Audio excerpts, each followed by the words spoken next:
وشقت وإذا الأرض مدت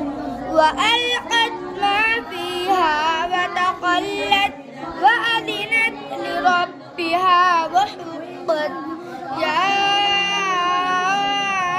أيها الإنسان إنك كادح إلى ربك كدحا فملاقيه فأما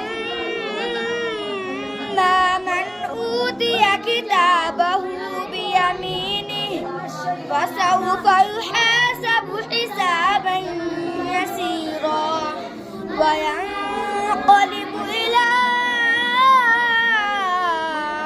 أهله مسرورا وأما من أوتي كتابه وراء ظهره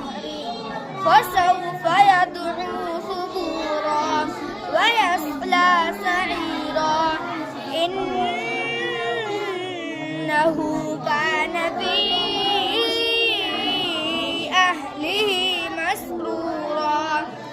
إنه ظن أن لن يحور بلى إن ربه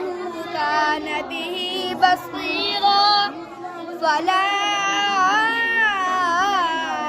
أقسم بالشفق والليل وما وسق والقمر إذا اتسق لتركبن طبقا عن طبق فما لهم لا يؤمنون وإذا قرئ عليهم القرآن لا يسجدون بل الذين كفروا يكذبون والله أعلم بما